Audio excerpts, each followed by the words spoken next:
Hello everyone, అందరికీ good morning అండి. ఈ వ్లాగ్ అయితే మా పిల్లలు ఫస్ట్ డే కాలేజ్కి వెళ్ళిన రోజు వ్లాగ్ అనమాట. ఆ రోజు పిల్లలు వెళ్ళినాక షూట్ చేశానండి. పిల్లలు ఉన్నప్పుడు హడావుడిగా ఉండింది. మొదటి రోజు కదా, కొంచెము అంటే హడావుడిగా చాలా రోజుల గ్యాప్ తర్వాత మళ్ళీ కాలేజీకి వెళ్ళడం కదా. మాకు కూడా సమ్మర్ హాలిడేస్ తర్వాత ఒక్కసారి మళ్ళీ రొటీన్లోకి పడడం అంటే కొంచెం లేట్ అవుతుందన్నమాట. అయినా కానీ పర్లేదు. అందుకే పిల్లలు వెళ్ళిపోయినాక నేను షూట్ చేశాను అనమాట వీడియో. ఇక్కడైతే ముందు రోజు దుప్పట్లు అన్నీ కూడా వాష్ చేసి కుర్చీలోనే వేస్తున్నానండి. అది మడతేయాలన్నమాట అన్నీ. పని సరిపోతుందండి ఈ సమ్మర్కి, హీట్కి. ఏదైనా బయట వర్క్ చేసుకుందామన్నా కానీ బయటికి వెళ్ళలేకపోతున్నాము. ఇప్పుడే చూడండి ఎంతలా ఎండ కాస్తుందో. అసలు 7:30 అయినా కానీ మిట్ట మధ్యాహ్నం లాగా ఉందన్నమాట. ఇంకా ఏంటంటే ఇంకా అంతా క్లీన్ అయిపోయింది మొత్తం. ఇంకా ఇల్లంతా ఊడ్చేసి అంతా మార్నింగే చిమ్మేశాను. అయినా కానీ గజిబిజిగా ఉందండి అంతా. ఇంకా దేవుడికి పూజ చేసుకోవాలి. ఇంక ఇవన్నీ కంప్లీట్ చేసేసుకొని ఇంకా ఎక్కడెక్కడ సర్దేసి మళ్ళీ ఒకసారి ఇల్లంతా మళ్ళీ నీట్గా క్లీన్ చేసేసి అప్పుడు పూజ చేసుకోవాలన్నమాట. ఇక్కడ ఏంటంటే ఇంకా రైస్ పిల్లల మోయినంగా పెట్టాను. పప్పు చేశాను, టమాటా పప్పు చేసి దొండకాయ ఫ్రై లాగా చేశాను అనమాట. చాలా బాగా కుదిరిందండి. ఎందుకంటే పాప పప్పు తిందనమాట క్యారేజీలో. సాయికి ఇష్టం, మా బాబుకు బాగా ఇష్టం. అందుకని ఇప్పుడు ఇద్దరికి చెరొకటి అయిపోతుందన్నమాట, సపరేట్గా. అందుకని చాలా రెండు చేయాల్సి వస్తుంది. ఏదైనా వాళ్ళిద్దరు కలిసి తినేది ఏంటంటే చికెను, ఏదైనా మసాలా కర్రీ, ఫ్రైడ్ రైస్లు ఇవి అన్నమాట. పప్పు పాప తిందు, మా సాయి పులుసు తినడు, అలా ఉంటాయన్నమాట. అందుకని టమోటా పప్పు చేసేసి ఇంకా దొండకాయ ఫ్రై చేసి పాపకు ఫ్రై కలిపేసి పెరుగు అన్నము కొంచెం స్నాక్స్ పెట్టాను. మా సాయికేమో పప్పు అన్నీ విడివిడిగా పెట్టాలండి. మా పాపకేమో కలిపి పెట్టాలి. ఇది పెద్ద ప్రాసెస్ అండి. ఇంకా అవన్నీ చేసి వాళ్ళని పంపించేసరికి అమ్మయ్య కరెక్ట్ టైం అయిపోయింది. ఇంకా బట్టలు కూడా వేసేసాను. ఇవి అయిపోయినాక ఇంకా ఆరేసేయాలి. ఇంకా పని ఉందండి. ఇంకా ఇంట్లో కూడా ఎక్కడిదక్కడ అంతా ఉందని చెప్పాను కదా, అదంతా నీట్గా కంప్లీట్ చేసుకుంటే కానీ నాకు టిఫిన్ కూడా ఇంకా సగించదనమాట. అందుకని ముందు ఈ వర్కులు కంప్లీట్ చేసేస్తున్నాను. సో ముందు గిన్నెలన్నీ తోమేసేస్తే ఒక పెద్ద పని, అసలు ముక్కాలు భాగం పని అయిపోయినట్టండి. నాకు వంట రూమ్లో ఈ షింకులో ఒక చిన్న గిన్నె ఉన్నా కానీ అది ఎప్పుడెప్పుడు కడిగేసి పక్కన పెడదామా అన్నట్టు ఉంటుందండి. షింక్ ఎప్పుడు ఖాళీగా కనిపించాలన్నమాట నాకు. అలాగా ఉంటే నా వల్ల కాదు. అందుకని ముందు ఆ సామాన్ అంతా క్లీన్ చేసేస్తున్నాను. అవి చేసేసి నీట్గా దాంట్లో వేసేసామంటే టబ్బులు అవి ఆరిపోతాయి. ఆరినాక వేటి ప్లేస్లో అవి పెట్టేస్తాను అనమాట. ఫస్ట్ డే కాలేజ్ అండి. మా పాప 10th అయిపోయి మొదటి రోజు కాలేజీకి వెళ్తుందనమాట. అందుకని కొంచెం నాకైతే కొంచెం టెన్షన్గా ఉంది. మా పాప ఏమో హ్యాపీగా వెళ్ళిపోయింది. చాలా దూరం అండి కాలేజ్ కూడా, మంచి కాలేజ్ అని లాంగ్ అయినా జాయిన్ చేశాము. ఆటో మాట్లాడేసి ఇద్దరు ఆటోలో వెళ్తారనమాట. 7 కల్లా రెడీ అయిపోవాలి పిల్లలు ఇద్దరు చెరొక కాలేజ్ అనమాట. ఇద్దరు ఒక కాలేజ్ కూడా కాదు. అందుకని కొంచెం భయం అనమాట. ఏంటంటే ఇద్దరు ఒక కాలేజ్ అయితే బాగుండు అని. కానీ తప్పదు, పాప ఇంకా కాలేజీలో జాయిన్ అవుతాననింది. మా సాయి సెకండ్ ఇయర్ అనమాట అండి. సెకండ్ ఇయర్ వచ్చేసాడు. ఫస్ట్ ఇయర్ అయిపోయింది, సెకండ్ ఇయర్ వచ్చేస్తుంది. ఇది కూడా అయిపోతుంది. ఇంకా అలాగే పిల్లలు పెద్ద అయిపోతున్నారు. మీరు స్టార్టింగ్ నా వీడియోలు చూసారంటే 3 years బ్యాకే నేను యూట్యూబ్ స్టార్ట్ చేస్తున్నాను. 3-4 years అవుతుంది. కానీ నేను ఎప్పుడు కన్సిస్టెంట్గా నేను వీడియోస్ పెట్టక అలాగా ఉంటుందన్నమాట నా ఛానల్ ఏమో. ఒకసారి చూసారంటే ఫ్లాష్ బ్యాక్లో నా ఛానల్లో పిల్లలు చిన్నప్పుడు కూడా వీడియోస్ ఉన్నాయండి. కొంచెం అక్కడికి ఆ వీడియోస్కి ఈ వీడియోస్కి చూస్తే అయ్యో ఎంత పెద్దోళ్ళు అయిపోయారు అనిపిస్తుంది అప్పుడే. అంతే కదండి, ఎదిగే వయసు, పిల్లలు అలాగే పెరుగుతారు. ఇంకా వర్క్ అంతా అయిపోయి మొత్తం కంప్లీట్ చేసుకొని హ్యాపీగా ఫ్రెష్ అప్ అయిపోయి పూజ చేసుకుందామని ఇంకా మందిరంలోకి వచ్చేసాను. దేవుడి రూమ్లోకి. నాకైతే దేవుడి రూమ్ సపరేట్గా ప్రశాంతంగా ఉంటుందండి. నాకు ఇది వరకు ఉన్న ఇంట్లో అయితే వంట రూమ్లోనే ఉండేది. అన్నీ గందరగోళంగా ఉండేది అనమాట. మనస్తృప్తి ఉండేది కాదు. ఇప్పుడైతే హ్యాపీగా ఉంటుందన్నమాట. సింపుల్గా సపరేట్గా అన్నీ కూడా మనము సపరేట్గా చేసుకోవచ్చు, దేవుడికి ఏమీ తగలకుండా. నాకు ఇలా ఇష్టం అనమాట. సో ఎట్లాగో లక్కీ అలాగే దొరికింది మాకు ఇల్లు. నాకు అనుకున్నట్టే దొరికిందండి చాలా వరకు మా హౌస్ అయితే ఇది. ఎలాగో కాకపోతే అక్కడ పాత ఇంట్లో అయితే కబోర్డ్స్ ఉండేవి, ఇక్కడ కబోర్డ్స్ లేవు అనమాట. ఓన్లీ ర్యాక్లే ఉన్నాయి, కబోర్డ్స్ లేవు. కాకపోతే అన్నీ అడ్జస్ట్ అవ్వాలి, అన్నీ అనుకున్నట్టు దొరకవు కదా. సో అదేంటి, ఇంకా దీపారాధన చేసుకొని స్వామికి దండం పెట్టేసుకొని హ్యాపీగా మనస్తృప్తిగా ఉంటుందండి. ఒక 10 minutes అలాగే కూర్చుంటానన్నమాట నేను. పూజ అయిపోయినాక అంత హారతి ఇచ్చేసి అలాగే కూర్చొని మొత్తం ఇల్లంతా ధూపం వేసి ప్రశాంతంగా ఉంటుందన్నమాట. స్వామిని చూస్తూ కూర్చుంటాను అలాగే. సో అదండి, అలాగ పూజ అయిపోయింది.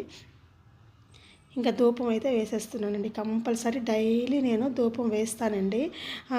మామూలుగా అయితే డైలీ ఒక్కొక్కసారి వేయలేకపోయినా మంగళవారము, శుక్రవారము, ఆదివారం మటుకు అస్సలు కంపల్సరీ మర్చిపోనమాట.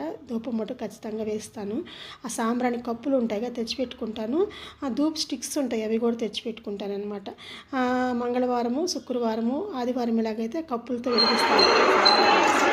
మామూలు టైంలో అయితే నేను ఇలాగా ధూప్ స్టిక్స్ వేసి నీట్గా అంత ధూపం వేసేస్తానమాట. ఎంత హాయిగా ఉంటుందంటే అలాగ వేసేసినాక చాలా బాగుంటుందన్నమాట. సో అదండి, అక్కడితో ఇంకా పూజ కూడా అయిపోయింది. తర్వాత టిఫిన్ చేసేసి అంతా అయిపోయినాక తర్వాత కొన్ని పని ఉంటే బయటికి వెళ్ళేసి కొన్ని సామాన్లు అవి షూట్ చేయలేదండి. నేను బయటికి వెళ్ళేసి వచ్చాను, కొంచెం వర్క్ ఉన్నిందనమాట అర్జెంటుగా. అందుకే హడావుడిగా ముందు కంప్లీట్ చేసుకున్నాను అనమాట పూజ అన్నీ. టిఫిన్ చేసేసి బయట వర్క్ చూసేసుకొని వచ్చేసాను అనమాట. ఇంకా పిల్లలకి ఏంటంటే బుక్స్ అవన్నీ కూడా కాలేజీలోనే ముందు రోజే వెళ్ళి ఫీజు అన్నీ కట్టామండి. ఫీజు కట్టాలండి, అసలు ఫీజులు కట్టలేక అయిపోతుంది. సగం జీవితము సగము మనం సంపాదించేది ఇలా ఫీజులకి బుక్స్కి వీటికే అయిపోతుంది. కళ్ళు తిరిగిపోతాయి అన్నమాట. ఒక్కొక్కరు ఫీజు చూస్తే చాలా అయిపోతుందండి. కానీ తప్పదు, మనం మంచి స్టడీస్ కోసము ఈ జనరేషన్లో మామూలుగా అంతా కార్పొరేట్ అంతా అలాగ అయిపోయినా కానీ మనమంటూ ఒక మంచి క్వాలిఫైడ్ ఎడ్యుకేషన్ పిల్లలకి ఇవ్వాలి అంటే ఆ మాత్రం ఫీజు పెట్టాలని నాకు అనిపిస్తుంది. లేదంటే కాలేజీల్లో మామూలు కాలేజీల్లో జాయిన్ చేస్తే పిల్లలకి బాగుంటుందండి. అసలు ఎలాగంటే మంచి డిసిప్లిన్ ఉండదు అనమాట. స్టడీస్ బాగుండవు, మెయింటెనెన్స్ బాగుండదు. మనం అమౌంట్ పెట్టే కొంది అన్నీ కరెక్ట్గా ఉంటాయి అన్నమాట. వాళ్ళని కేర్ చేయడం కానీ, మంచిగా వాళ్ళని చూసుకోవడం కానీ అన్నీ బాగుంటాయి అన్నమాట. అందుకే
సో అందుకేనండి, ఎంత కష్టమైనా పిల్లలు చదువులో నెగ్లెక్ట్ చేయకూడదని వాళ్ళని మంచి కాలేజెస్లోనే జాయిన్ చేశాను. దానికి తగ్గట్టుగానే పిల్లలు బాగా కష్టపడి చదువుతారండి, మంచి మార్క్సే వస్తాయి. మా ఇద్దరు పిల్లలకు కూడా ఇంటర్లోను 10థ్లోను మంచి మార్క్స్ వచ్చాయి. ఆల్రెడీ మీకు వీడియోలో కూడా చెప్పున్నాను. కావాలంటే ఒకసారి నా వీడియోస్ చూడండి, ఫ్లాష్ బ్యాక్లో ఉంటాయి అన్నీ.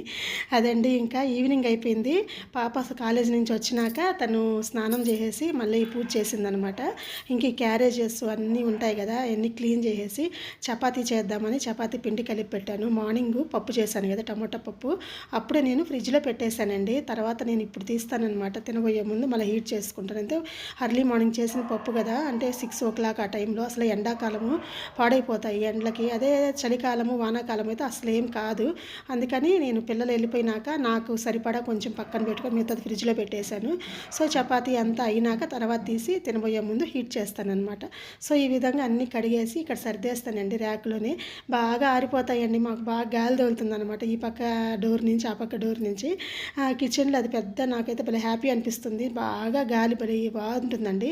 అంతా క్లీన్ చేసి ఇదంతా తుడిచేస్తున్నాను. ఇంకా ఇదంతా అయిపోవాలి కదా పని మనకి ఎప్పుడు కూడా. ఒకసారి అయిపోయినా ఒక వర్క్ అయిపోయినప్పుడు అక్కడ నీట్గా అయిపోతే మనకి మనసు తృప్తిగా ఉంటుందన్నమాట. సో ఇంకా చపాతీలు కూడా కాల్ చేస్తున్నాను. హాట్ బాక్స్లో వేసి పెట్టామంటే బాగుంటాయి అన్నమాట. చాలా స్మూత్గా బాగా వచ్చాయండి చపాతీలు కూడా. పిల్లలు కూడా ఇష్టంగా తిన్నారనమాట. పప్పు ఇలాగేదన్నా ఉంటే చపాతీలు తింటుందండి మా పాప. కానీ పప్పు అనేది మామూలుగా రైస్లో మటుకు తిందనమాట. సో అలాగే వాళ్ళకి తగ్గట్టు మనం కూడా చెయ్యాలి కదా పిల్లలకి. మనం కాకపోతే ఎవరు చేస్తాము. అది కూడా కాక ఫస్ట్ డే కాలేజ్ కదా, ఎలా ఉన్నిందమ్మా అని వచ్చినాక అడిగితే బాగుంది మమ్మీ ఏముంది చాలా బాగుంది, లెక్చరర్స్ అందరూ కూడా చాలా బాగా చెప్తున్నారు అని చెప్తుందనమాట. ముందే ఫీజు అన్నీ సగం కట్టేసామండి. యూనిఫామ్కి కూడా బయట ఇచ్చున్నామన్నమాట స్టిచ్చింగ్కి దానికి. అవన్నీ కూడా అయిపోతే ఇంకా అన్నీ వేసుకొని పోవాలన్నమాట. పాప కూడా, బాబుకు ఆల్రెడీ లాస్ట్ ఇయర్ యూనిఫామ్ ఉంది కాబట్టి వాడు ఇంకా యూనిఫామ్ వేసుకొని పోవట్లేదు. అందరూ వేసుకొని వచ్చినాక నేను కూడా వెళ్తాను మమ్మీ యూనిఫామ్ వేసుకొని అంటాడు. సో అదే కదా, ఇంకా పాపకైతే ఫుల్ యూనిఫాము షూస్తో సహా బ్లాక్ వేసుకొని పోవాలి. అదేందో మరి టూ మచ్గా అండి. పాపకైతే ఏమంత పట్టించుకోరనమాట షూస్ని. మామూలుగా స్లిప్పర్స్ అవి కూడా బాగా వేసుకొని పోవచ్చు, ఏమనుకోరు. అదండి ఇంకా పిల్లలకి చదువులు ఇంకా మళ్ళీ రొటీన్ వచ్చేసిందనమాట. ఇన్ని రోజులు సమ్మర్ హాలిడేస్ ఉన్నాయి కదా, మళ్ళీ రొటీన్లో పడాలంటే కొంచెం కష్టంగా ఉంటుంది. కానీ తప్పదు, అలవాటైపోవాలి. అలాగలాగా ఏమేం చేయాలి లంచ్ బాక్స్లో ముందు రోజుకి ఇంకా హడావుడిగా ఉంటుందన్నమాట. కొంచెం ఒక 2-3 డేస్ అలా ఉంటుంది, మళ్ళీ మామూలు అయిపోతుంది నార్మల్గా. సో అదండి ఇంకా ఈరోజు వ్లాగ్ అయితే ఇలా ఉంది. సో నా డైలీ కాలేజ్కి పిల్లలు వెళ్ళిన తర్వాత ఎలా ఉంటుందనేది సింపుల్గా అలా షూట్ చేశాను. మన వీడియోస్ని ఎవరైనా ఫస్ట్ టైం చూస్తుంటే లైక్ చేయండి, కామెంట్ చేయండి, షేర్ చేయండి. మనల్ని ఎవరైనా ఫస్ట్ టైం చూస్తుంటే ఛానల్ని సబ్స్క్రైబ్ చేసుకోండి. ఇంకా మంచి మంచి వీడియోస్తో మేము ముందుకు వస్తాను. సో ఇంకొకసారి ఏంటంటే మార్నింగ్ రొటీన్ ఎలా ఉంటుందో, పిల్లలకి లంచ్ బాక్స్ ఎలా ప్రిపేర్ చేస్తాననే వీడియో కూడా మీకోసం నేను షూట్ చేస్తానండి. థ్యాంక్ యూ అండి. Thank you so much for watching.